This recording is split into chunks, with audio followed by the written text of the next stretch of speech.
Good morning. Hello. Thank you for joining today's HIA-LI Manufacturing International Committee meeting. Thank you for joining. I appreciate it. Thank you for your time. Today we have a great panel, as we always have, and we'll be talking about international standards and fundamentals of ISO 9001.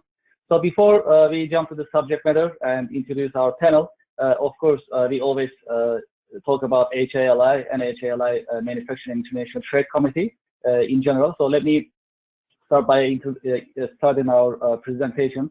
As you may know, our committee, our Manufacturing International Trade Committee, has important missions, and one of them is, of course, to help manufacturers thrive in Long Island area of in New York. For this purpose, as you know, we organize tech tours as well as educational webinars, and our basically efforts for manufacturers to learn and get information for them to basically successful in their operations and activities.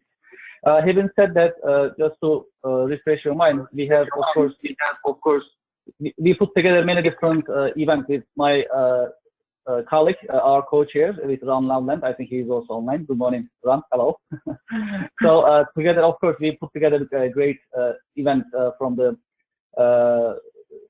for educational and informational purposes. So one of them, for example, that we put together was back in January, before the pandemic. We met at Microsoft, if you remember, in Garden City. And we talked about digital transformation and technology for manufacturing, and how actually manufacturers can utilize technology in their operations, if you remember. Also, right after the pandemic started, we started to broadcast webinars on weekly basis, and then bi-weekly and monthly, as you may remember. So we talk about safety and health management in companies, and then we talk about how to reopen businesses right after pandemic, for example. So all these webinars, if you notice, we always invite experts. We always join forces with the community, and then we share these educational content with you to help manufacturers and businesses in Long Island to get new information, educational information, and content. And one of the international trade-related events was we put together a virtual meeting, if you remember. And we talked about how to do business with Vietnam, introductions to economy, business customs, opportunities, and challenges. So it was also a great virtual meeting that we put together, and we had a great feedback.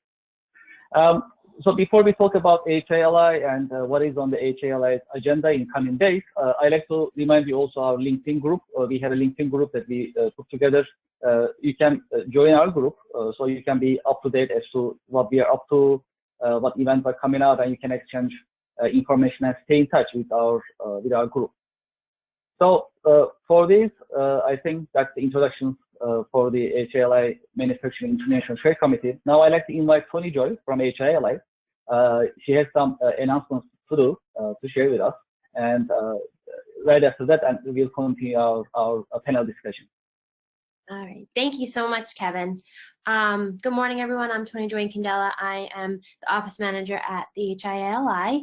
Again, thank you to Ron and Kevin. They do a phenomenal job with all the programming that they put together for each month for each of our manufacturing committees. So thank you for that, both Ron and Kevin. So just a couple of updates I did want to share with our manufacturers today. So we're excited. We actually recently were featured in Newsday. I think in earlier this year, we had two representatives from the Suffolk County Department of Labor who were working in partnership with them to help bring I guess, the education to manufacturing companies and to employees who may be from more vulnerable areas, just literature and information and safety precautions and protocols, for COVID. So, it may be in their own language or anything that they need to be more educated on, just to help kind of keep everybody safe. So, so we're excited we were able to have that recently. And so if you are a manufacturer and you have a company that you'd like to have this type of educational platform come to you. They were doing it outside. It was a great great experience and great thing to see. So, certainly feel free to reach out to us and we can get you connected with the Suffolk County Department of Labor, who we're working with specifically over there. So would happy to do that. Also, we do have some upcoming programs that we'd love to have you included and join us at. They are complimentary. So we do have on Monday, September 14th, from 9 to 10:30, we have tradable sectors and how they impact the Long Island economy. So you'll hear from some manufacturers here that we have in the park, as well as some other larger manufacturing companies. We have Ansha Buckamore from GSE Dynamics. We have Flexible Business Systems. We have Contract Pharmacal. We have Walker Shortbread, and we'll also have from TriTech Real Estate Co. So you'll hear a little bit more about the just the reliability and resilience path towards long-term economic growth, and how these tradable sectors and different ones bring in new dollars to our region. So that's coming up again on Monday, September 14th. So I encourage you to register for that, which is you can go right to our calendar on the HIA-LI website. Just a few other things we have coming up on the 22nd. We do have our Long Island Innovation Park at Hauppauge. So if you do business in the park, or with people in the park, or you're in the park, you'll be hearing from some local representatives and business leaders about just some important updates about the park and how COVID has impacted the local area and things along those lines. So, so we invite you to join us for that on the 22nd. And then we also have our come up on the 26th. I'm sorry, the 29th is our 26th Annual Business Achievement Awards on the September 29th this year. Actually, we have Ron Loveland, who is one of our finalists, so doing a little dance. So congratulations to Ron. But we're really excited. It's a great way to celebrate Long Island business and just give recognition to some of the outstanding companies that we have as members, as well as in our communities. So it should be a great opportunity. And then lastly, I just wanted to mention, if you're not involved yet, or if you want more information, we do have our virtual trade show this year. We're very excited about. It'll be 2 days. It's the 7th and 8th. And there's going to be a lot of, it's different, but it'll be great. It's still the same concept behind it, just really trying to connect business professionals with one another. And it's more important for doing that. So, but I just wanted to, if you have any questions, please feel free to reach out to us. And thank you. So I'll pass it back to Kevin.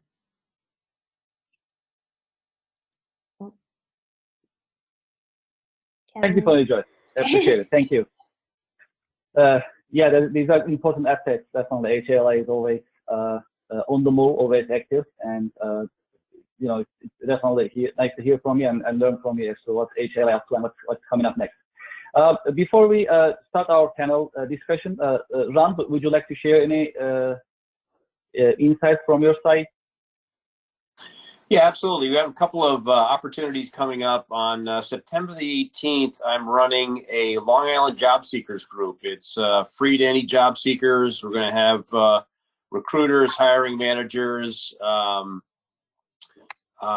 staffing organizations, and various other companies that may be looking for workers, as well as job seekers that are looking for opportunities. So in this economy of high unemployment, please join us on September the 18th. It's going to be the third Friday of the month, 1 o'clock. It's a Zoom meeting, so I hope to see you there.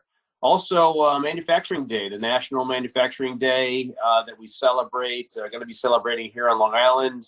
We're going to have a virtual meeting there. We're going to have a panel of recent grads talking to students and educators about their experience moving from college or education into manufacturing. We're going to have manufacturings opening their doors, showing, doing a virtual tour of their facilities, doing videos of their company stories. So exciting day coming up on October the 2nd. It's always the first Friday in October. We're going to kick that off at 8:45 with a keynote speaker and then a panelist from there. So join us there. Look forward to it. Great, Ram. Thank you so much. I appreciate it. Yes, manufacturing day is coming up. It's exciting, and each year is pretty active, and yeah, this year is going to be also. So we are looking forward to it. Thank you for the insight. I appreciate it, Ram. Thank you for sharing. So I think we can get started with our panel discussion. Today we put together a great panel, and we like to share educational content as we always do. We like to be talking about international standards and fundamentals of ISO 9001. So this is an important subject for us and for all the companies, especially if you're in international business and if you are doing import-export type of operations. Then this is important to learn, put into consideration, and implement wherever actually it is helpful. So let me start by introducing our panelists, if I may, and then we can get started with the presentations. And we also have a Q&A session. So before we get started, I'd like to remind you that you can type your questions in the chat box, and all the questions that you type in the chat box, we'll address them in Q&A session. We have a Q&A session towards the end, where we can address all your questions, and we will go through all your questions one by one. That I like to let you know. So feel free to type your questions. During Q&A session, you can also unmute your microphone and share your thoughts as well as your questions with our panelists, so that we can have an interactive Q&A session. During the presentation of our panelists, I would like you to mute your microphones if you can, so that we can have a nice webinar experience altogether. All right, great. So let me start by introducing Maricel Raspalios. She's an international trade specialist in Long Island Office of U.S. Commercial Service, and she helps companies from Nassau and Suffolk counties increase their international sales by entering new global markets in a strategic and targeted manner. Her main industries of focus are aerospace, defense, safety and security, and advanced manufacturing, which covers 3D printing, which is a very popular subject, robotics, machinery, and advanced materials such as chemicals, plastics, and composites. Prior to joining government, Maricel worked for Pan American Development Foundation, one of the oldest nonprofits in the world, where she managed programs aimed at promoting democracy and human rights in Latin America. She holds a master's degree in international relations and economics from Johns Hopkins School of Advanced International Studies, and a bachelor's degree also in international relations from George Washington University. Maricel, welcome, and thank you for joining today's panel. Appreciate it. Let me introduce our next panelist, Michael Boyles. Michael is an international trade specialist and manager for emerging issues in the Office of Standards and Intellectual Property within the Department of Commerce International Trade Administration. In this role, he advises on emerging and cross-cutting standards development and policy issues across multiple industries and markets. He is a graduate of University of Pittsburgh and previously worked as the manager for the U.S. Export Assistance Center in Wheeling, West Virginia. Michael, welcome to our panel. Thank you for joining. Appreciate it. And our next panelist is Alex Kvartero. Alex is a principal of MRAS Consulting. Alex brings extensive knowledge and experience in the field of program management and ISO certification as it applies to the manufacturing industry. He is a certified ISO 9001 lead auditor and project management professional, PMP. For the last 5 years, Alex has been employed by Parker Hannifin Corporation as a program manager. In this capacity, he was responsible for large aerospace contracts for both civil and military applications. He was instrumental in establishing internal policies that led Parker to a successful AS 9100 certification. So, Alex, thank you so much for joining today's panel, and thank you for being our panelist. Appreciate it. Thank you very much. I think after this introduction, that you see, we have the experts in our panel, and of course we have a lot of things to learn from them. So let's start with Maricel, if we can. Mariska, if you can take over the screen and share your presentation, I'll appreciate it. Let me make you the presenter. I think I can do that. All right. Okay, let's see. Okay, we can hear you. Thank you, Kevin. Okay, perfect. Great. Okay, so give me just 1 second while I set up here. No problem. It's always challenging regardless of age. Let's see. So hopefully you are about to see my presentation. Let's change the display here. There we go. Okay, perfect. Thank you. I trust that you can hear me and you can see it. Okay, great. Yes, so great. Thank you. Thank you very much for the introduction, and thanks to everyone for being here. I'm very excited. International trade standards is one of those areas that I think when you discuss trade kind of gets a little overlooked a little bit. So very glad that we are talking about it today. My name is Maricel Palacios, and yes, I'm with the U.S. Commercial Service on Long Island. A little bit about us. We're basically the export promotion arm of the U.S. government. Our main mission is to help American companies export their goods and services overseas and helping them find business opportunities so they can sell their goods and services. We are part of the Department of Commerce, so we're a federal agency, and within Commerce, we're with the International Trade Administration, which is based in Washington, D.C. ITA, as we call it, is home to many colleagues of mine, including Michael Boyle. And we have people there that are desk officers for different countries around the world, people that cover export compliance, industry analysts, IP experts, so you name it. It's a very, we're a very big team and diverse, and we touch on different areas of international trade. Exactly how is it that the U.S. Commercial Service helps companies? Let me see, hold on, hopefully I didn't click twice. Well, we basically have a pretty extensive network of trade specialists located in the United States and commercial officers and commercial specialists located throughout the world through the U.S. embassies and consulates. We are located in over 75 countries, and here at home in the U.S., we have over 100 offices. My colleagues abroad, they're very knowledgeable people. We employ local staff who know the language, know the cultural norms, have built networks over the years of experts and people in their markets, in their countries that are looking to do business with American producers and American sellers. So it's a great network, and not only do we have people in each specific country, but within each country we have industry specialists that cover different industries and sectors. So let's zoom in a little bit on our office on Long Island. As I mentioned, we have offices throughout the world and throughout the US too. And one of those offices on Long Island is located in Old Westbury. It's actually the only office we have on Long Island.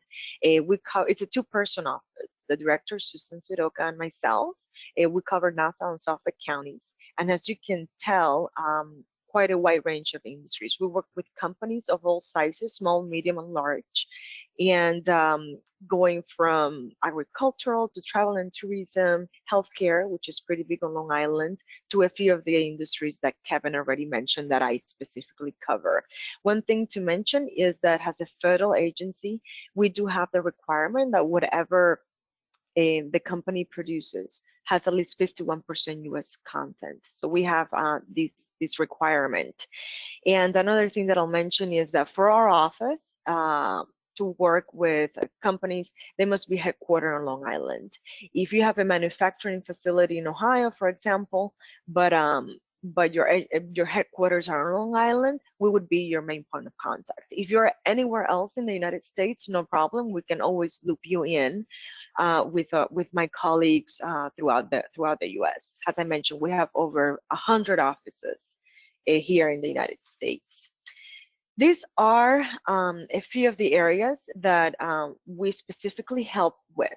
the type of assistance that we bring in: expert counseling, market intelligence, business matchmaking, and commercial diplomacy. I see that the screen is not covering fully to the bottom, but I'll be conscious of that. So just a little bit about each of these areas. On export counseling, a company, as I mentioned, regardless of size, can come to us saying, look, I'm very intrigued by such and such market. I want to develop a market entry strategies or a sales strategy. We can try to help. I have a question about export compliance or trade financing, or I have a question just on documentation.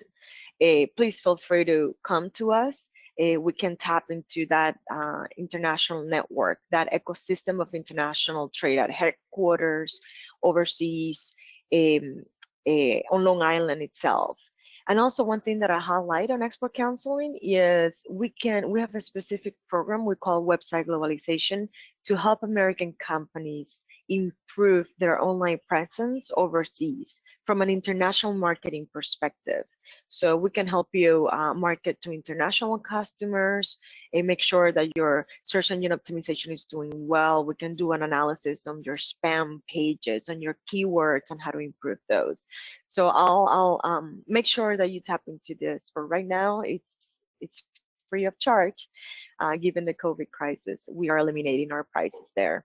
On market intelligence, the Census Department is part of the Department of Commerce. It's a pretty large repository of data that we have there, and we can use all of this trade data to try to identify markets where your good or service may have a really good potential. So you can get best prospects and try to enter a market in a strategic and targeted way. We can conduct background checks. So let's say that a company is ready to do business with a foreign partner, but they want to do that extra diligence. You know, they're in good standing financially, no problems with international laws. We can do that background check on your behalf. Okay. And then business matchmaking. This is really the core, I think, of what we do. This is putting American companies in front of potential partners overseas. So we can do virtual introductions. During normal times, we would do what we call a gold key. This is when we identify potential buyers for you, pre-screen them, and then vet them, identify them, arrange meetings for you in person, and then attend those meetings in the market. So let's say you are going to Japan and you're ready to change the rep there, and you like our assistance for that. We can help you. On business matchmaking, yes, other services that we offer. For example, if you want to increase awareness about your product or service in a given market, we can help you with that. We can open the embassy or the consulate for you to do a reception, a networking event, or do a training for your employees in that market. That's something we can definitely help you with. And finally, commercial diplomacy. In here, this is more the policy things. This is trade policy, reporting a trade barrier, resolving a common trade dispute like a customs issue. Please come to us. Industries and private companies, private American companies, you are our eyes on the ground. You are at the front row of it all. And the more we know about the challenges you're facing and the obstacles you're facing, the greater the chance, I guess, that we might have at resolving those. But we need to know about them. So please make sure that you let us know if there is something that's systematically and consistently obstructing you from doing international business. And here on commercial diplomacy, I'll also mention our advocacy services, which have always been free. This is if you want to apply to a public foreign tender, an international bidding, and you would like the U.S. government to advocate on your behalf at the government-to-government level, we can assist with that. Companies of all sizes use our advocacy services. It's not just the Boeings and the Lockheed Martins of the world, but also small and medium-sized companies. I believe around 30% are SMEs. So let's see the next slide. These are just some common exporting questions that companies come to us with. How can I be sure Brazil will accept the testing that has been done on my product? My buyer never paid me. we are sometimes not lucky with that, but you never know what a letter from the embassy or the consulate might do to that foreign buyer. Can I export to Cuba, Syria, Sudan, Somalia? We do not claim to be experts. I myself do not claim to be an expert in all of these areas. But as I mentioned, when you come to our office, you tap into this big ecosystem of trade. And we work with partners at the local level on Long Island, at the state level, and then at the federal level, and then internationally, right? With our people on the ground that know the laws, or most of the laws, and the things pertaining to trade in that specific country. So those are a few questions that companies come to us with. Here are some market research tools for companies, all free of charge. You can do research by country. We have great commercial guides. These are, they summarize market conditions, opportunities, challenges, regulations, market entry strategies for selected countries. We have, I think, over 70, 75 of those. And these are prepared by our embassy people, by people that, as I've mentioned, know the markets pretty well. We have a list of all of FTAs, free trade agreements that the United States is engaged with. Do you know, for example, we have an FTA with Oman, with Jordan. So there are quite a few. You can also do industry research on our website. We have a great market diversification tool that we recently launched for last year. If you know your harmonized tariff code, you can plug it in there, and it pulls from different data sources that we have to try to spit out potential markets for you. You can also, we also have top market reports, short videos. So please make sure you visit our website. It's a wealth of information, trade.gov. Now, a little bit of just upcoming events. We have a website, of course, fully destined to highlight all of the upcoming seminars, conferences, webinars, and any relevant events to trade, to global markets and international business. A few that I'd like to highlight, especially to HIA and this audience: Discover Global Markets. We call that DGM. We do one every year, twice per year. Of course, this is the first time we'll go virtual. It will take place in October. And we're specifically targeting the industries that are highlighted there. So automation and digital services, transportation, aerospace, automotive, energy efficiency, and storage. You can see the numbers. We've done plenty of them, of these conferences before. 98% of attendees recommend DGM. Thousands of business-to-business matchmaking meetings.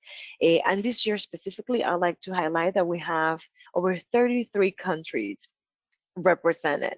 So that means that if you want to revise your strategy in Chile, if you want to consider, exporting to Poland, we'll have our knowledgeable commercial officers at this specific conference. It's relatively, I think, accessible financially.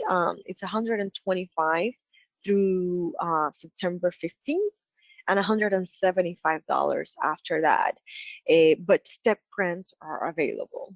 So if you're looking, as I mentioned, to take the, try to network the best we can, given the current circumstances, and talk to experts on these industries and in these markets that I've highlighted, please do consider Discover Global Markets. It's one of our flagship events at the Department of Commerce. And now a few just of local events. Our office is organizing a 3-day virtual export compliance seminar. So if you're interested in export compliance, please do register. We'll touch on different events related to export regulations and all of that. We have a webinar on how to do business with the European Bank of Reconstruction and Development and International Development Bank.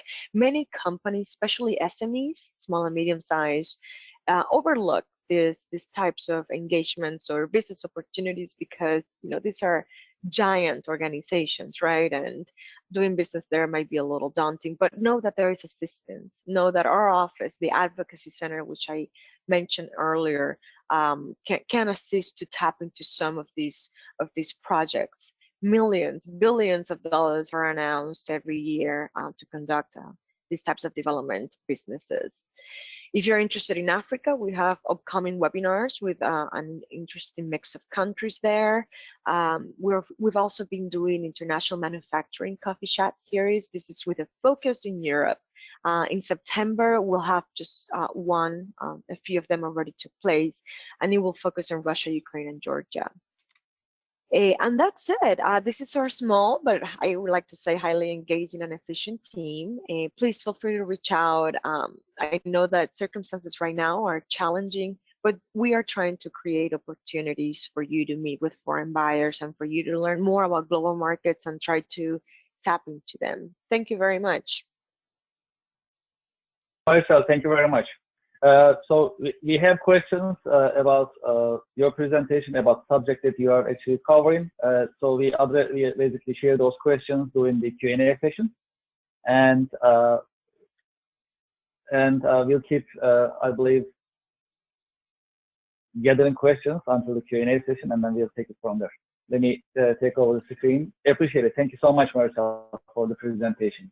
Very informative. Yes, I'll stay. And I'm very excited about the webinar that you mentioned. I think that's a great lineup. It's very informative for companies. It's all free too. Oh yeah, that's a great opportunity. Thank you so much. That's great. I'll sign up myself for some of them also. I am interested. Great. So I think we can continue our panel after Marisa's presentation. Now, I'd like to invite Michael Boyles to our virtual stage, and we'll learn about international standards, what they are, why they are important, and how we can actually utilize them as businesses. Michael, if you can share your screen, that'd be great. Let me set the presentation part of it. 1 second, I think. Okay, is that working? Let's see. Okay, now you are the presenter. Okay.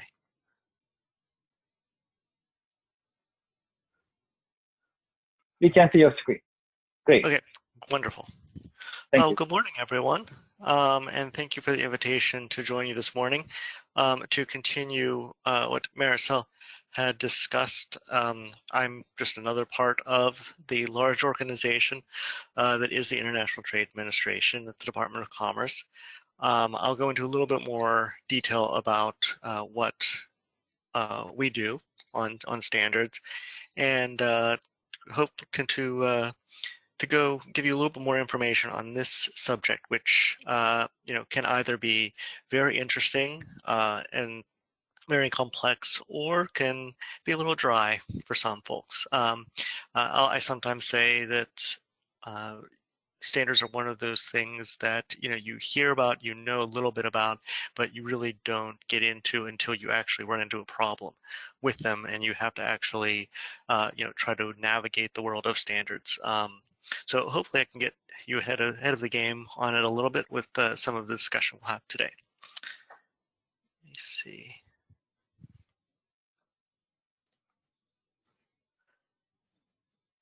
Oh, there we are. Okay. Let me just rearrange my screen just a little bit there. Okay, well, in proper standards fashion, we like to discuss terminology. If you've ever looked at a standard, one of the first things that it covers is, what are the terms that are going to be discussed to make sure that everyone's working from the same terminology whenever they're working. So whenever we're talking about standards, what we're talking about, at least for the most part, are going to be voluntary specifications for products, processes, services, which are developed by the private sector. There are standards developing organizations that are led by the private sector, especially for the United States, and so that is what we're usually talking about. When those standards are picked up and put into a requirement that is mandated by the government, then we'll usually use the term technical regulation or just regulation. And so this is where the standard becomes mandatory, and you actually have to maybe go through some testing, some sort of a conformity assessment in order to show that you meet that standard, so that you can conform to the regulation. Conformity assessment, I referenced there, that is just the some of those testing, anything that you're going to be doing that might be a supplier's declaration of conformance that you may be doing in-house, or you may be sending it off to a lab like Intertech or UL or another third party that may be doing the testing. And the last is accreditation, which is a little bit more into the weeds of standards work. But this is sort of the conformity assessment of the conformity assessment bodies. So this would be the body that may be looking at AUL or another lab to ensure that they are capable of performing the tests that they are saying that they can. This provides additional trust. And so whenever we are having discussions with our trading partners, one of the things that we try to reinforce is the fact that these labs here in the United States, they have gone through the proper processes and are accredited and capable of performing the tests that they require. So hopefully that will save you and other U.S. industries and businesses having to send your products to the into country, or to have to go through an additional test that you've already done.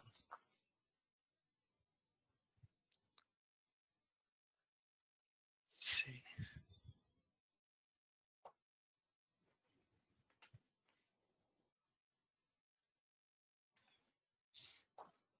All right.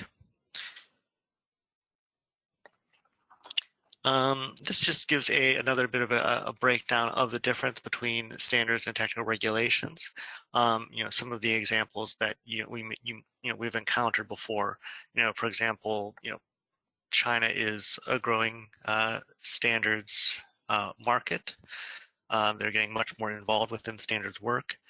So one area that we are working in is in regard to feed machinery standards in China, where there's interest in them putting together basing international standards off of Chinese standards. This is an area that's of strong interest for, especially the U.S. agricultural industry. This is the machinery that makes the feed that is given to animals, and so being able to get involved within the standards development work there to ensure that U.S. industry is not blocked is very important. On the other side, with China creating their own ROS similar to the EU ROS for equipment labeling requirements, or some of the others. There with at the very bottom there we have AB&T, which is in Brazil.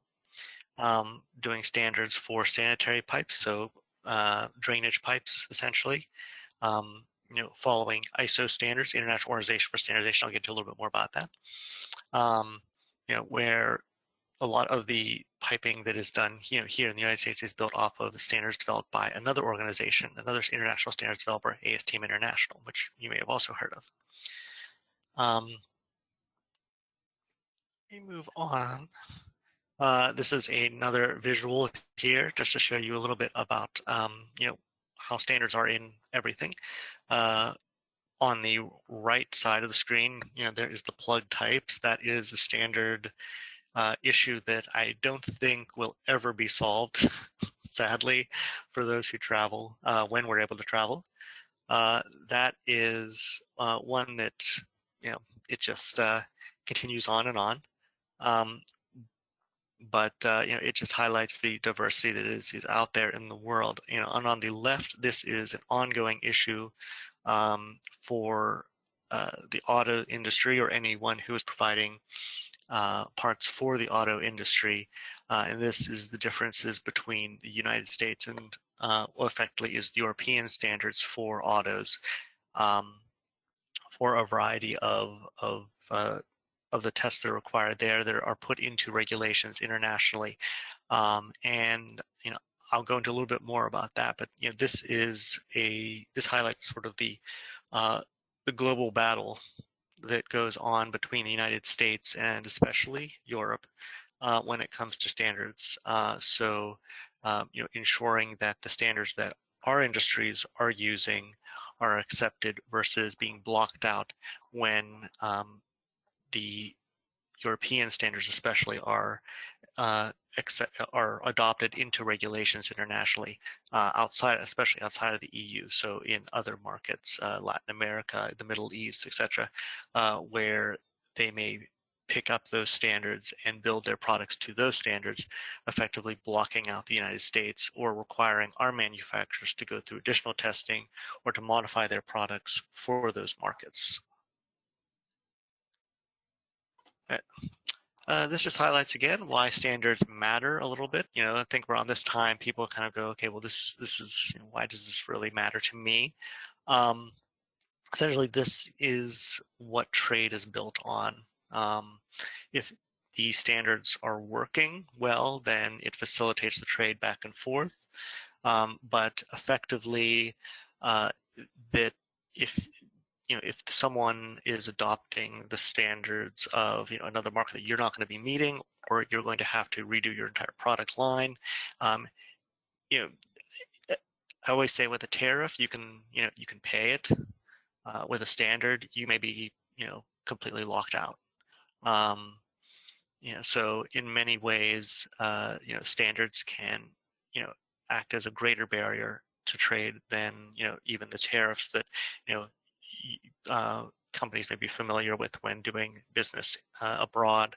And also with tariffs increasingly decreasing over the years, standards have become a non-tariff barrier, the largest non-tariff barrier that companies encounter. And just to kind of highlight that a little bit, this was just some work that my office did a couple years ago to look at, we'd always known that standards affected international trade. We just never really knew. There had been a couple of numbers that had been tossed around, but we thought those numbers were a little bit low.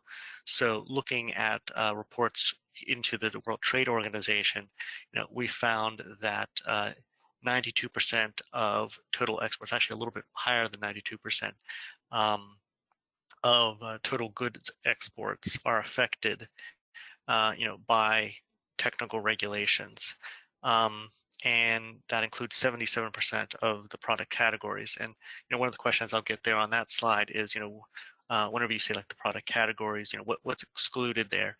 My guess is that actually it would probably affect more product categories than just that 77%.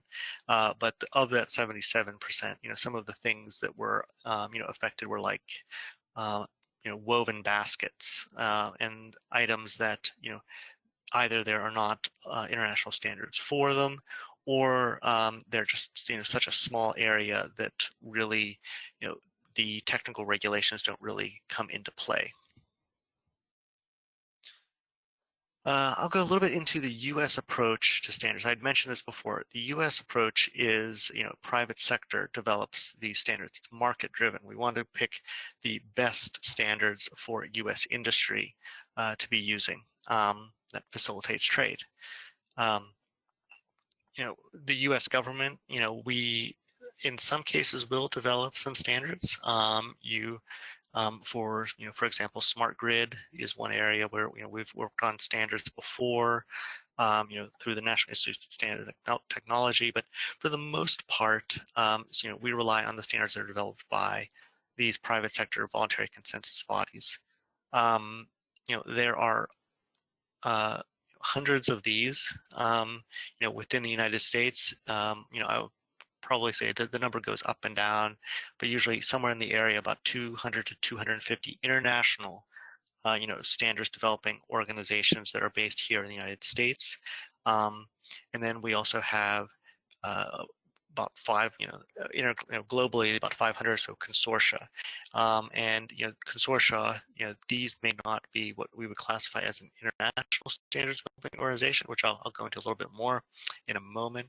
But these are organizations that are especially important within technology areas, because the rapid pace of technology, or even the emojis on your phone, those are developed by a consortia.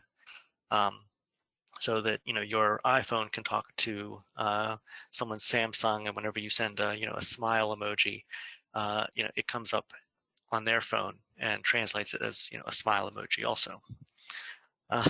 So that's one of those small little areas that standards affect our lives. But as I mentioned, what we are talking about when we're saying international standards work, we would classify those as being developed according to certain principles that are outlined in the World Trade Organization. And this is one of those major areas that we encounter globally. What is the definition of an international standard? Many countries around the world decide that the standards, their definition is, a certain set of organizations: the International Organization for Standardization, ISO, International Electrotechnical Commission, IEC. These are in international standards developers, but these are not actually named within the World Trade Organization. It does not name any international standards developing organizations. So rather what it says is, the international standards should be developed according to certain principles. And these are put together in a decision that was codified again in 2002, which are transparency. You're developing in a transparent manner, open. You're allowing anyone to participate in the standard development. That they're developed by consensus. That they're relevant. That they are developed in a manner that does take into account all of the perspectives there. So if you are developing standards in that manner, we would define them as being international.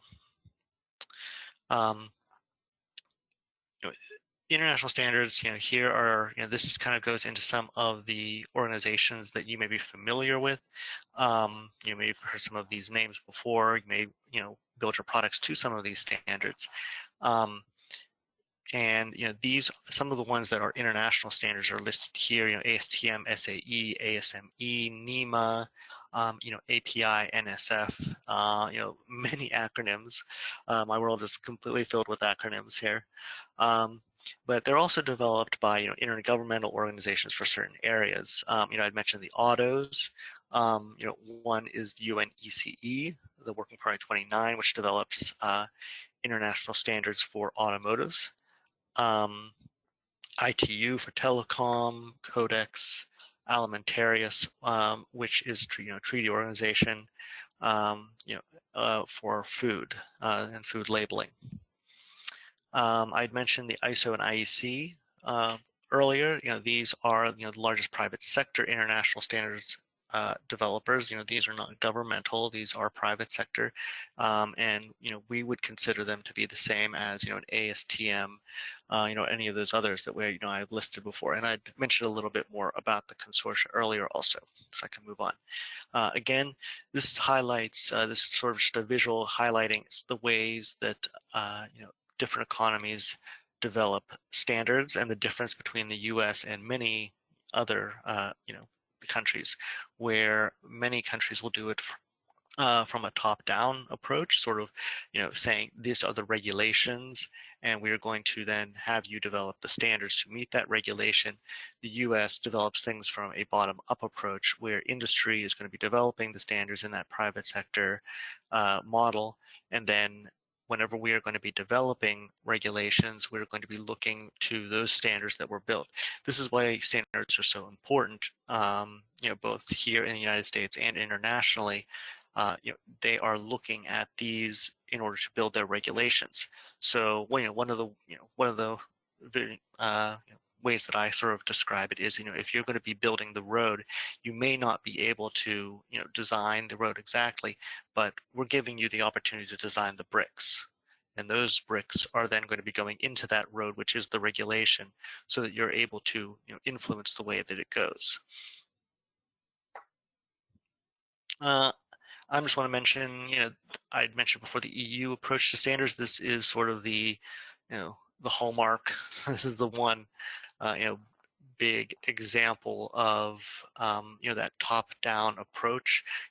they set up their system in order to create a single market, with harmonized regulations and standards to have, a harmonized system there. They have a certain number of organizations I listed there, CEN, CENELEC, and ETSI. These are, European standards developing organizations. These are not international standards developing organizations. They are European. So, we would class them as being, less international than an ASTM, ASME, API, etc. But the Europeans do push those standards into other markets and try to get those adopted. One issue that we always, I'd mentioned some of those ways that standards are developed. One of the issues that companies encounter is, that you cannot participate in the development of these standards. This is why we would kind of class them as not being international.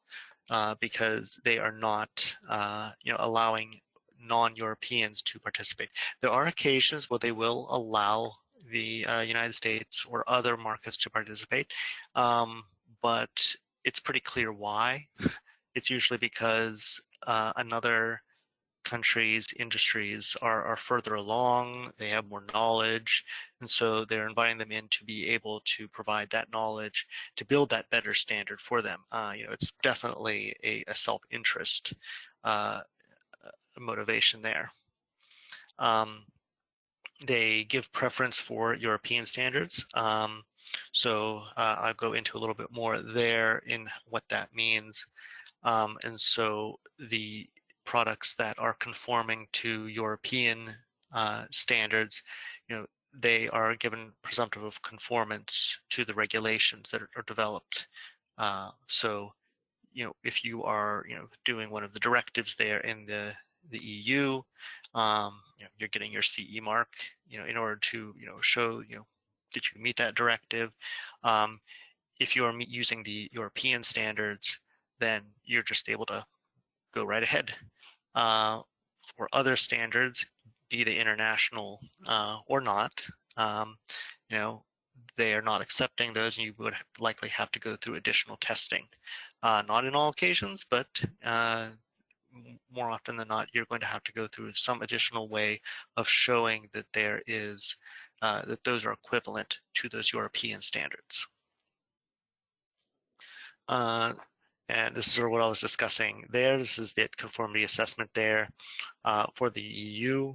They have their harmonized directives, and you get the conformance there of being able to say that you're using the European standards, and going through a certain notified bodies which are located in, for the most part, the EU. There are a few notified bodies that are outside of the EU, which have signed agreements with the EU, with a member state, to be able to test. But for the most part, those are going to be in the EU. And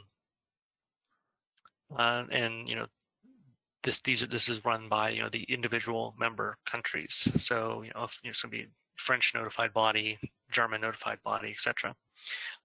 We don't have central oversight in the United States when it comes to some of this testing. We'll determine the overlying objectives. What exactly do we want? The risk. What's the level there? And then allowing the conformity assessment bodies here to evaluate these things. It's a little bit more customer focused. If you think about it, a little more focused on what exactly is needed here, and we don't actually have this. We don't have similar notified bodies. Rather we have accredited bodies, which cover different types of conformity assessment. Some are governmental, like NAVLAP, which is through the National Institutes of Standard Technology. Some are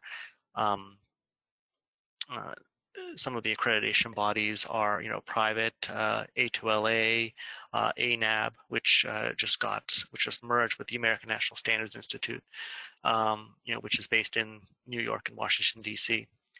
And so it's, again, sort of that private sector driven approach. Again, kind of touched on this a little bit before, but why do international standards definitions matter? We want to ensure that they're using the best possible standard. Whenever we're working internationally, we're not pushing necessarily U.S. standards. We're pushing international standards that are developed by or used by international U.S. industry. We want the best standards. This allows greater flexibility for you, the businesses. It allows for innovation. The best possible standard to rise to the top. And if, as I had mentioned, with the EU and others trying to push a specific definition of what is an international standard, that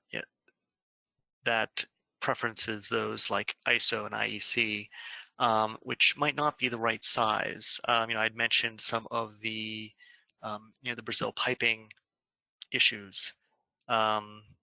In my description of the differences between standards and conformity assessment, and that is, one area.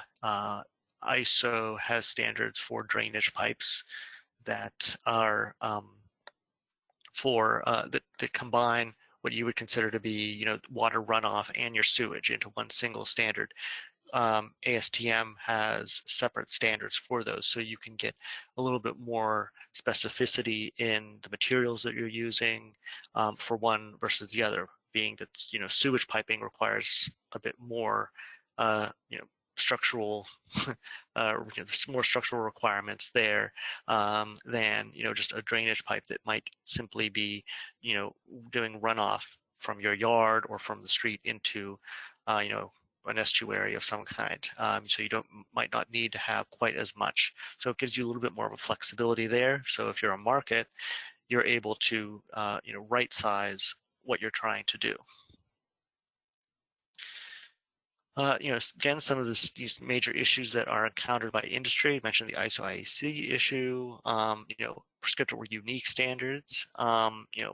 Even worse in some ways than a country specifically picking international standard that's not used by the U.S. industry. It's one where they're going to be developing their own specific unique standard that is completely different from what you might be encountering in other markets, or even picking a European standard where you may be already exporting to Europe and be familiar with that. So if Brazil or India decide that they're going to create a brand new standard, and that just is, that's another barrier for you. The testing procedures may be requiring you to test in country versus being able to accept the tests that you already do, making it very difficult. Transparency is a simple one. Simply knowing what is required, and that is an issue that many companies encounter. They just don't know what the standards are or what they need to meet in order to enter those markets. And there are requirements for countries to make their technical requirements, and to a certain degree their standards, a little bit more transparency, but especially when it comes to technical regulations, they should be making those transparent. And we can call them out on that if they do not. Some of the labeling requirements, and then even outright bans on products that might not be justified by science.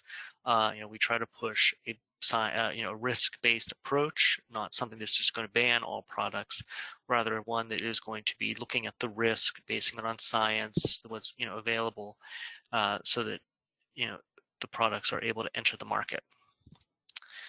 Again, just some of those trends that I'd mentioned. I mentioned the European Union kind of spreading their system around the world. China is taking much more of an active role in standards. We're also seeing that can be good in some areas, that can be concerning in others for companies, especially when China kind of follows more of a European approach of taking their standards and simply, cutting, pasting, and putting them into an international sphere. And quite simply, they have a lot more resources on personnel, and are able to kind of go all over the place when it comes to international standards. I had mentioned there's a lot of different places where you can develop, and if they're hitting all of those at once, that can be difficult for us, and for U.S. industry to be able to follow. So if they're developing standards in one venue, then another venue, then another, it sort of becomes a game of whack-a-mole. Where you're kind of chasing after them to make sure that what they're doing is not necessarily going to be blocking U.S. industry. I had mentioned the definitions of international standards. I would say even more than more testing, but maybe misalignment of testing and requirements. So sort of testing where testing is not really necessary. We always say, like, if you're doing a heart monitor, yes, test. If you're doing a paperclip, doesn't really need to be tested, does it? So doing those kind of things where you're doing more simply to be able to either create revenue, especially if it is an in-house governmental testing body within some countries. That's one way you can make some money. So we kind of look at some of those issues also. Increase in some of the cross-cutting areas, smart cities, advanced manufacturing. As things get a little bit more complex, there's interplays between, what is a microwave and now the internet. We're introducing those things into each other, and there's a lot of interplay between the standards there. A lot of privacy concerns that also come into play, which gets into sort of the digital standards issues, cybersecurity, artificial intelligence, international Internet of Things, and then services standards. So now some of the standards that might be fit into how you are servicing those products also, or being able to provide a service to someone. And this is important, especially for the U.S., as we do have a very robust services sector in addition to our manufacturing. Hello, Michael. Yes. Hi, this is Kevin. We have 4 minutes. Okay, I'll wrap up right now. Thank you. Thank you. All right, and this just kind of gives us a quick outline of International Trade Administration. Marisol had mentioned a little bit about what we do. I guess starting there from the bottom very quickly, this is Marisol's area right there, the Global Markets Commercial Service. I mentioned, Marisol had mentioned some of the, we have people internationally. In addition to that, we also have within 5 of our markets: EU, Brazil, Mexico, China, and Indonesia. With Indonesia, actually, he's covering the entire ASEAN region, who are experts just within standards. In addition to those people, we actually have, I would say pretty much every post, at least one person who is looking a little bit more at standards than others, and is a bit more of an expert in that area. Going up from that, our enforcement and compliance, these are the people who I would say just are the hammer. If you have an issue, if you're reporting a trade barrier, these are the folks who are going to be taking that, pulling out, a free trade agreement or agreement, or, taking it to the WTO and, hammering, our trading partners on their obligations, be it to share, more transparency, or to, make sure they're using international standards. And then last, at the very top is my side of things, where my office sits. We have industry experts, folks, covering things, anything from, RVs to toys to medical devices to, computers. We run the gamut when it comes to industries, and a lot of those folks are also experts within their specific area when it comes to standards. So, our autos expert, Andy Paris, he is, he knows more than I will ever know about when it comes to auto standards, and others who covered toys or wine and food, and all of those areas. In my office, we are just the advisors. We cover everything when it comes to standards. And we're kind of a good entry point. If you're looking to talk to someone about standards, feel free to reach out to me. And I run across the organization quite often because of the nature of standards. So if I can't help you, I can usually point you in the right direction of the person who might be able to. These are just some additional resources. I'd encourage you to take a look at it in your own time. If you have any questions, feel free to reach out to me. And there's my contact information. Thank you all. Michael, thank you very much. I appreciate it. Great presentation, very educational. I'm sure our attendees also appreciate the detail that actually you shared. It's very important for us to know why we need to actually follow these standards. Also, you also shared information about why it is also important for companies and how these standards actually, come to our markets. Basically, that was actually great to learn. Much appreciated. Thank you very much. We have questions for you, Michael. So we'll share those questions with you in Q&A session I think, right after Alex's presentation. Please save that. Thank you very much.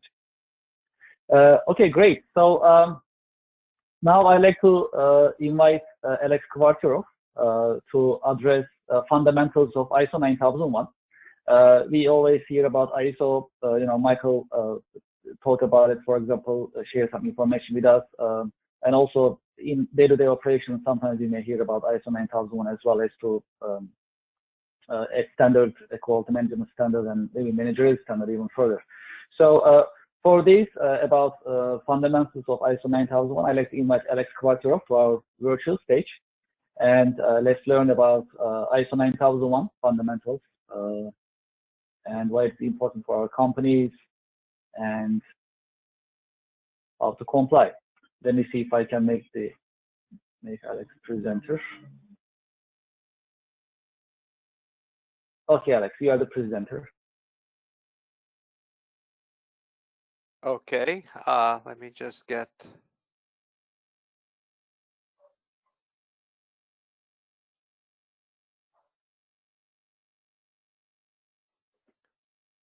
Okay, we can see your screen.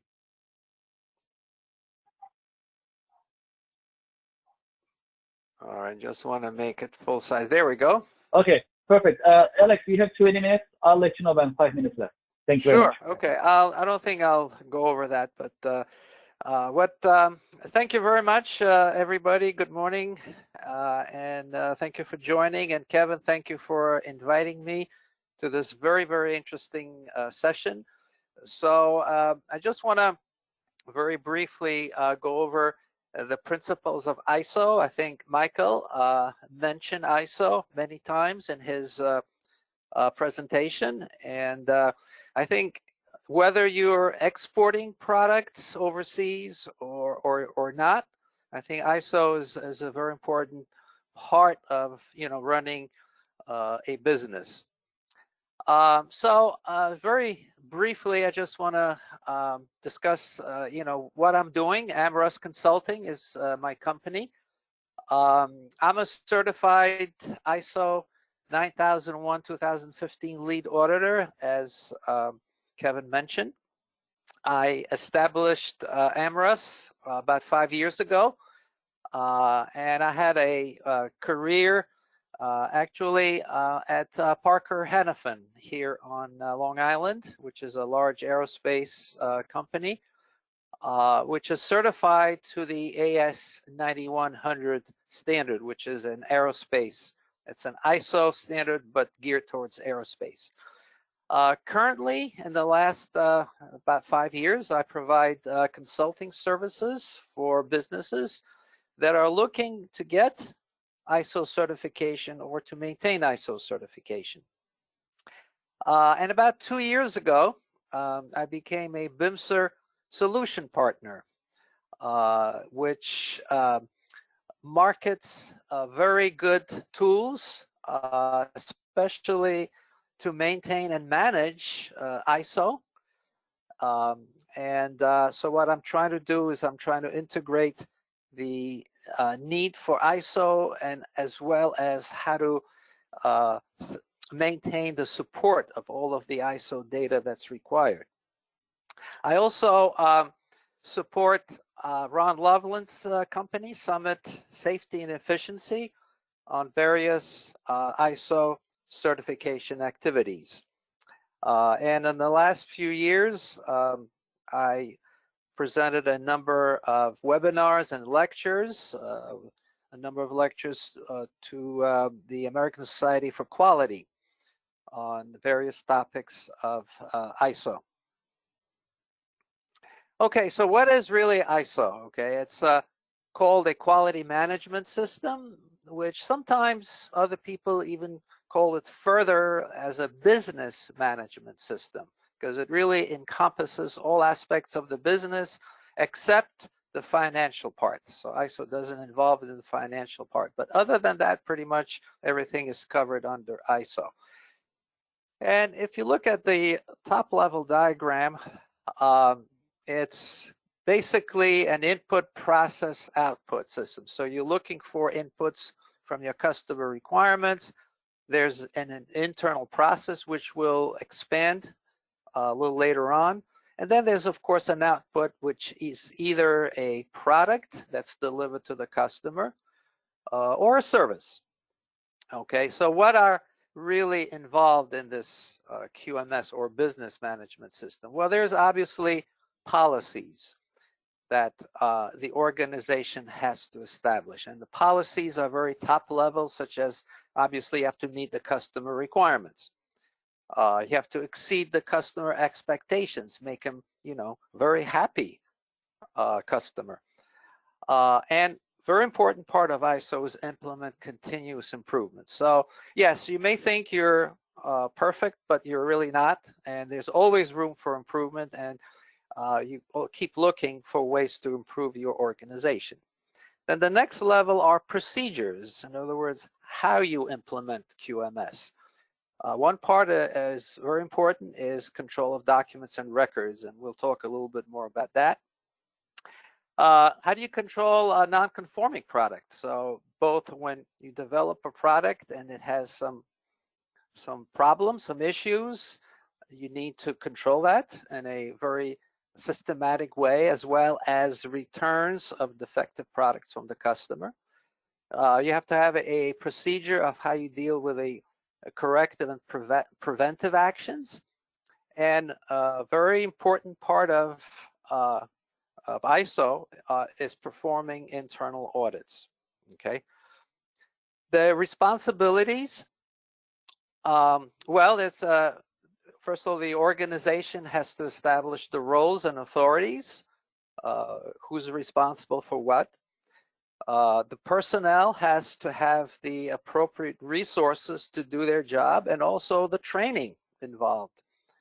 And all of that has to be recorded and maintained and kept track of. Internal and external communication, it's very important, both within the organization so that people are aware of what's going on, as well as obviously outside the organization. And finally, the knowledge of the quality policy that you've established for your organization. So everybody in the organization should be aware of what is the quality policy and what role do I play at any level of the organization in supporting the quality policy. Okay, now ISO, and this applies to all of the ISOs, and I think I'll talk about some of the different ISOs that are currently exist, but it applies to all of them. There's 7 quality management principles.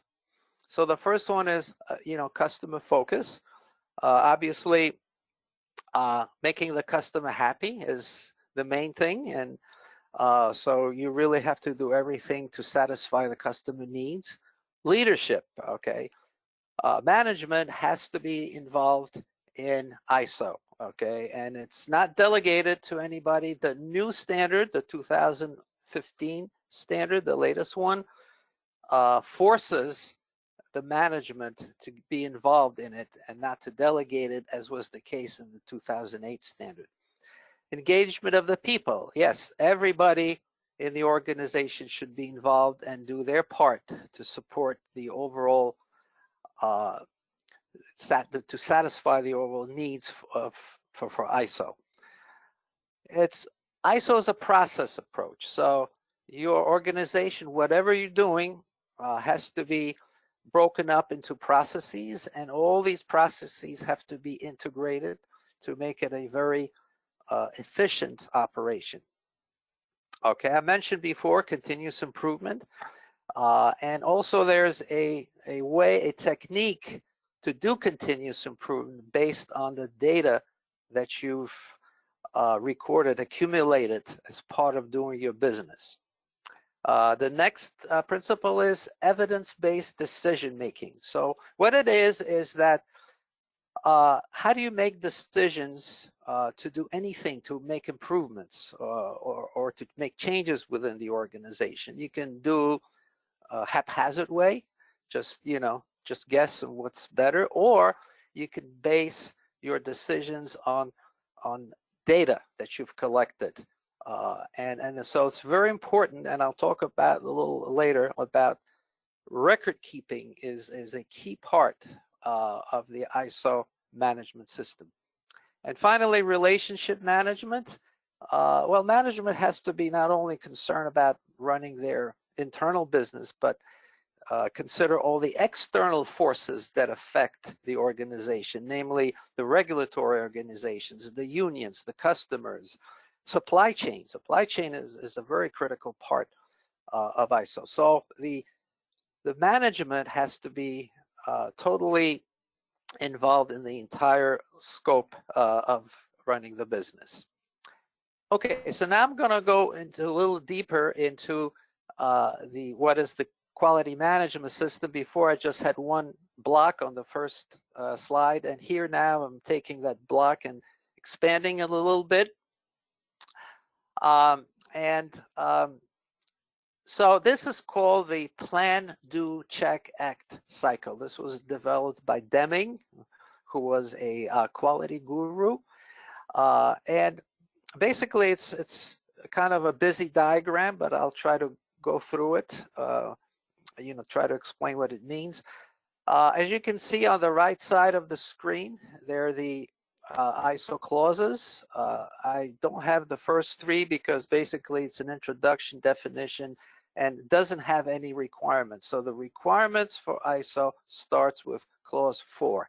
Now on the diagram in parentheses you see some numbers like here, and what this means, these numbers mean, is they refer to the particular ISO clause. So starting with the inputs on the left side of the screen, and as you can see, what are the inputs into the QMS? Well, obviously it's the organization, its context, also obviously the need and expectation of the interested parties, shareholders or stakeholders. All of them obviously are interested in the results of the organization, and of course, most important are the customer requirements. Right here, customer requirements. So all of this drives the planning stage, and part of planning is the risk assessment. You have to evaluate what the risks are, and that's a new requirement with the in the 2015 standard. And then once you plan, you actually look at both the support and the operation. So this is really where the product or service is being developed. So the support is really what is needed to perform your operation, manpower, equipment, and so on. Notice that the supply chain, which I mentioned before, is very key to ISO, feeds into now the operation. So obviously, when you're developing a product, you're using some component subsystem parts. So obviously, your product cannot meet all of the requirements if the components or subsystems do not meet their requirements. So managing the supply chain is a very key aspect of ISO. So once you've developed your product or service, then you look at the performance of the product, and it's obviously evaluated both internally and you're getting feedback from the field, from the customer. So hopefully it'll be positive feedback, but it doesn't always happen. So you have to consider the negative feedback from the customer as well as the internal evaluation. And this is where all of the evaluation is determined, which you then look at the improvements. Okay, so what happened? It's something, a product fails certain tests or doesn't meet the quality standard, then you look at the improvements that are needed to fix the issue or the problem, and then you go back into the planning phase to replan that activity. So you really stay in this loop forever, and you could have multiple loops going on at the same time. So this is really the focus of ISO. Okay, and there are a number of ISOs out there. The 9001, the 2015 version, is obviously the standard, and then other. Hello, yes. Alex. Sorry to interrupt. It's Kevin. We have 5 minutes. Thank you. Okay, all right. So there are a number of ISOs. I'm not going to go through them, but it covers everything: environmental, automotive, medical devices, aviation, and so on. Okay, so why is it good for your organization? Well, obviously, as I mentioned before, it's a worldwide or a standard. So you can speak different languages, but the ISO language is the same wherever you go, Europe or Asia. It's the same thing, and improves the customer satisfaction. Obviously, if you're ISO certified, you mean that you have some sort of control of running your business, and it also improves the efficiency because of the decision making that is based on data and the integration of all the processes and including all the workforce that's now involved. So hopefully will increase your revenue and profitability, even though ISO does not specifically address that particular issue. Now, I mentioned before that records is very important in an ISO environment. So records really is collected for all of your operation, how your QMS is performing, and this will help you solve your problems, okay, based on the data. And ISO requires 20 records that should be kept and maintain a record of. And now you can keep records in different ways. Hard copies, which are not recommended. It's allowed by ISO, but it's really now hard to deal with hard copies. You can have electronic storage like in Excel, which is a better way of handling the data. But the best way is having a central database, because then it increases your reliability and flexibility in managing and retrieving data. It supports audits, external audits by the auditing organization, as well as certainly in the COVID environment. This makes it a lot easier since people can be spread out. So a tool to manage the records is very important to help running your business. So that completes my presentation. Thank you very much, and I'll turn over then to Kevin. Alex, thank you very much. Thank you. Very important information about ISO 9001. So we can all think about why it is very important for us, for our business, and how we can actually implement it. That was actually very helpful. I appreciate it. Thank you very much, Alex. Okay, great. So in this session, we talk about standards, international standards, what type of standards are there, why they're important, how they're actually being managed or developed and evolved. And then we dig deeper in ISO 9001.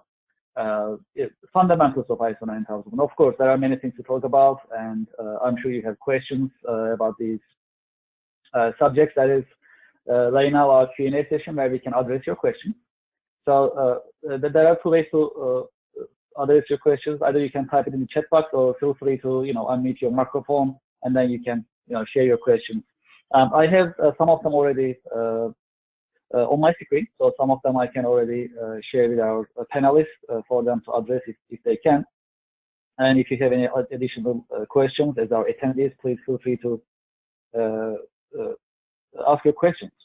Some of the questions I have been receiving, so that I can let me also go over them. I have a bunch, so let me see. Okay, so one of the questions about international standards.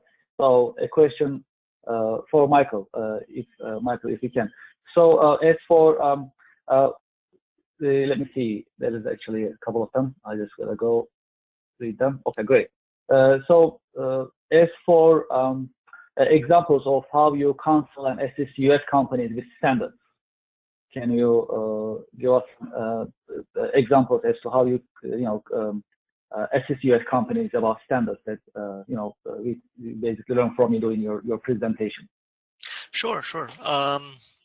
Well, the one slide there with the 3 different parts that the organization, the International Trade Administration, does on standards.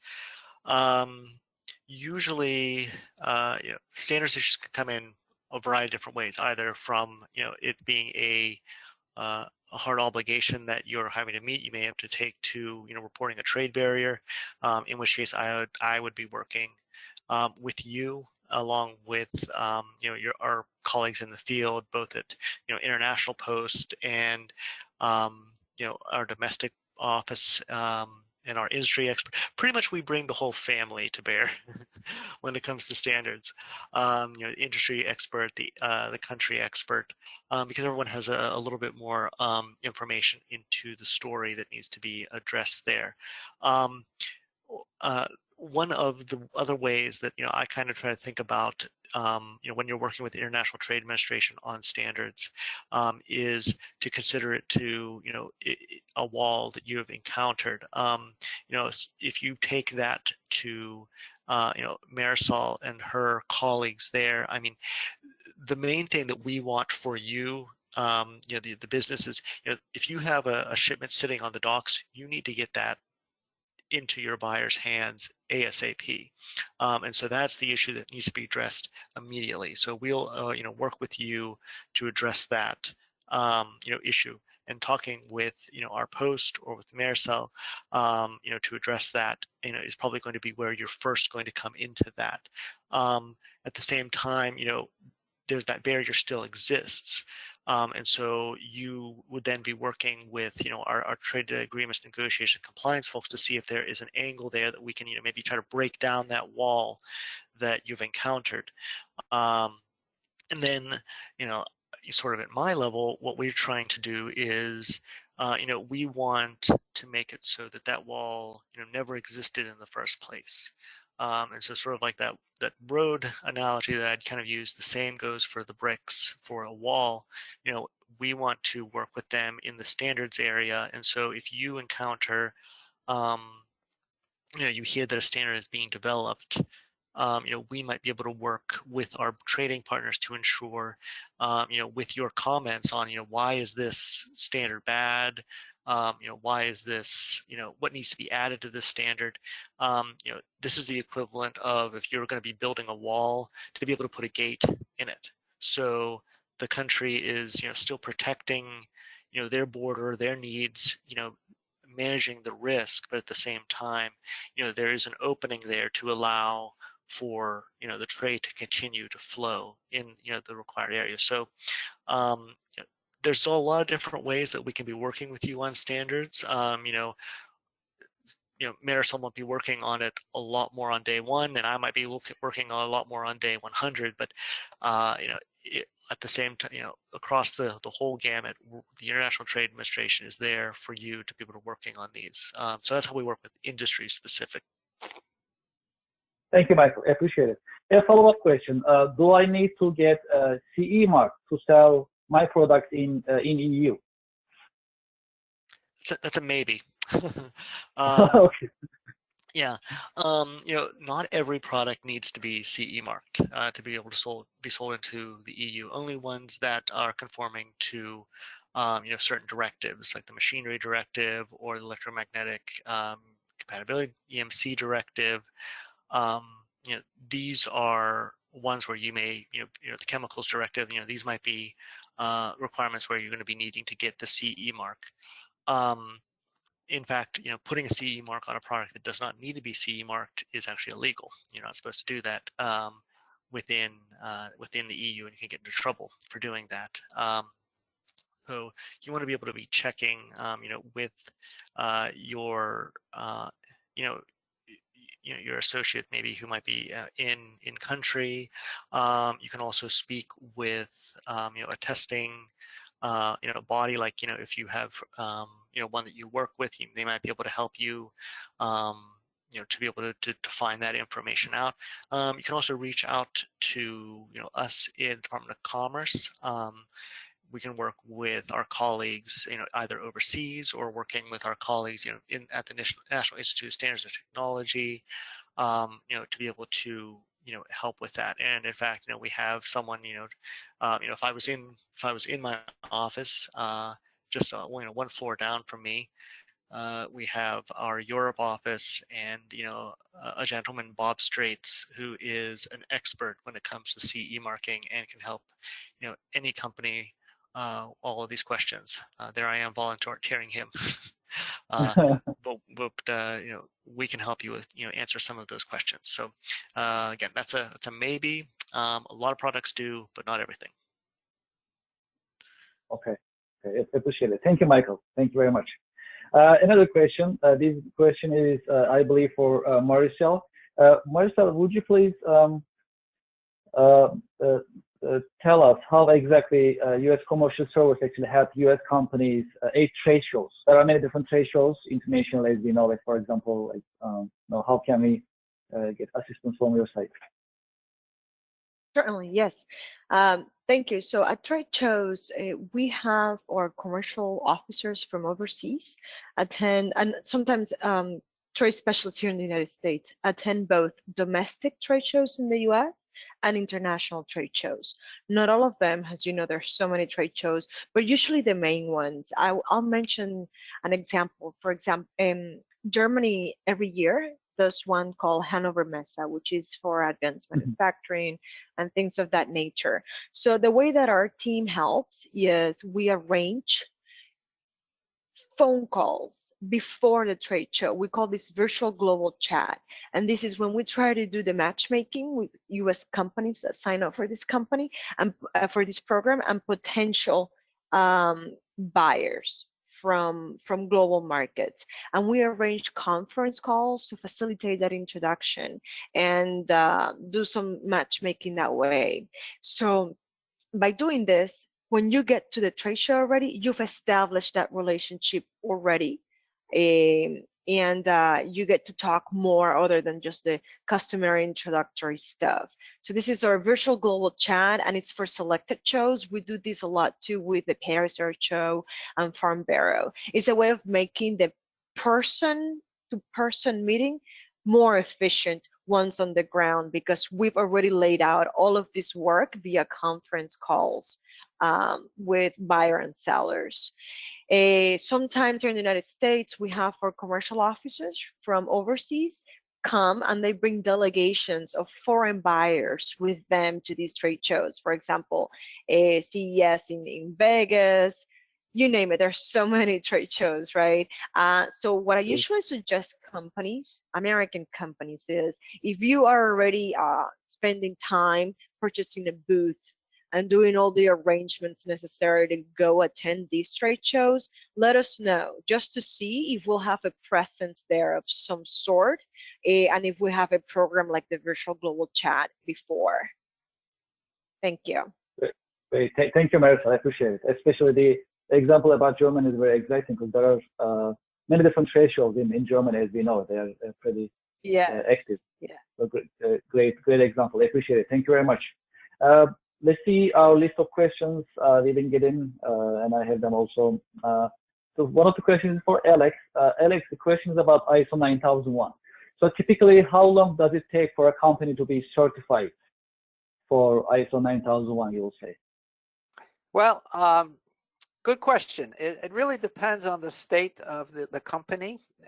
If, let's say, the company already follows the intent of ISO, where it has processes established, then it would take maybe some fine-tuning where you have to formalize everything, and you can maybe do it in as little as 3 months. But if the organization lacks any elements of ISO, there are no processes, no procedures in place, and so on, then you could really anticipate maybe taking a year or so, depending on the commitment of the top management. Okay, great. Thank you, Alex. Thank you. So eventually that's a process. So it takes time. Takes time for companies to be certified. I have another question. So in the marketplace, we see it from time to time. There are companies that are not ISO 9001 certified, but they say they practice ISO 9001. So how, what do you think about this approach? So officially they are not certified, you know, from ISO 9001 listings. We cannot find the company to officiate their certification, but they basically say that they follow, that they practice ISO 9001 principles. Well, that's a very good thing if they actually do that. But even though they don't have the formal certification, you know, applying for ISO, the guidelines, and getting the formal certificate obviously is maybe important, because then you could say that you're officially a certified company. I have to mention that a number of companies require, if you want to supply a product to another company, you may be required to have formal ISO certification. So if you're already following the ISO guidelines, as I mentioned before, it really is not that difficult to get the certification. So it is already, you already have a process in place. You have you already have experience in that, so it shouldn't be really, should not take a lot of effort to get that. I understand. Thank you. Thank you, Alex. Let me see if there is another question from our attendees. If you have any questions, please feel free to unmute your microphone. You can ask your questions. If you like, you can type in the chat box. I'm also sitting at my list of questions I've been receiving. Let me see. I think we addressed most of the questions. So before we end our meeting, I'd like to turn to our panelists. Marisa,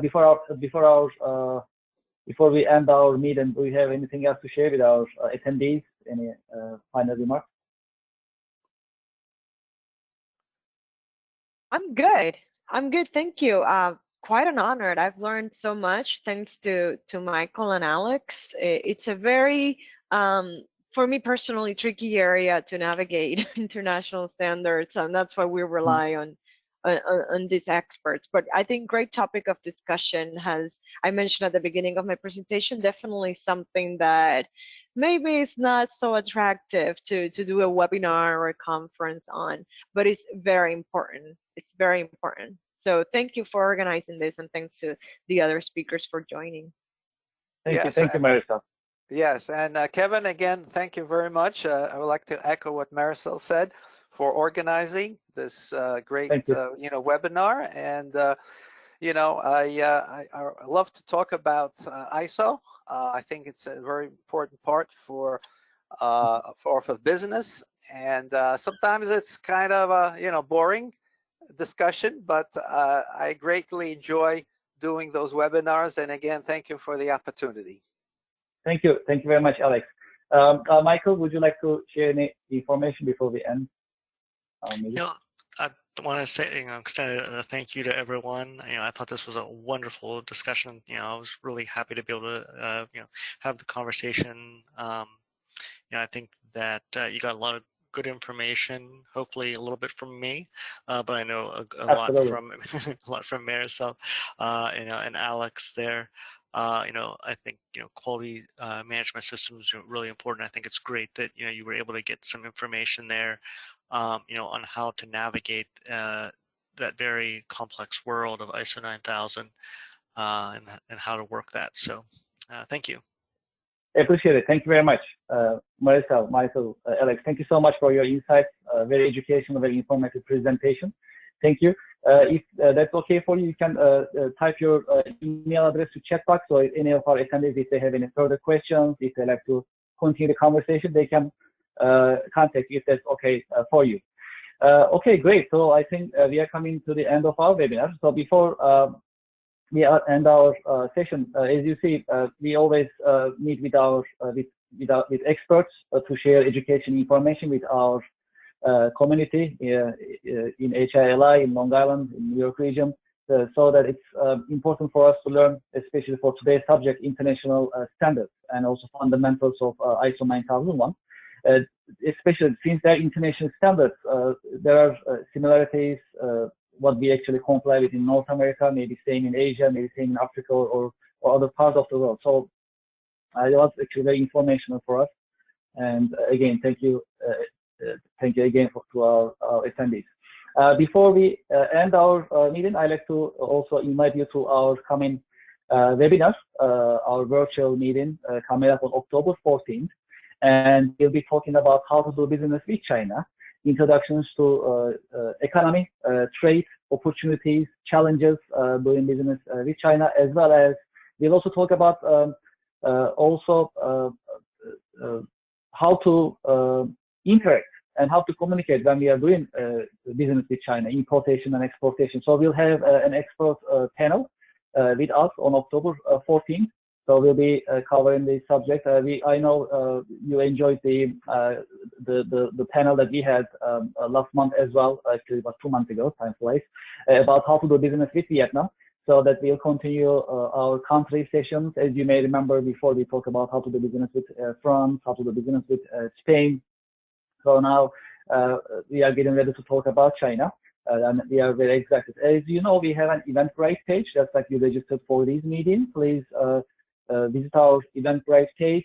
Please register for this exciting and educational committee meeting coming up on October 14th. Great, thank you very much. Thank you for joining today's meeting. Appreciate it. Thank you for your time and interest. I'm looking forward to seeing you next month, October 14th, about how to do business with China. Thank you. Introduction to economy. Thank you very much. Have a nice day. Okay. Appreciate it. Thank Bye. you. Thank you. Thank you all. Thanks.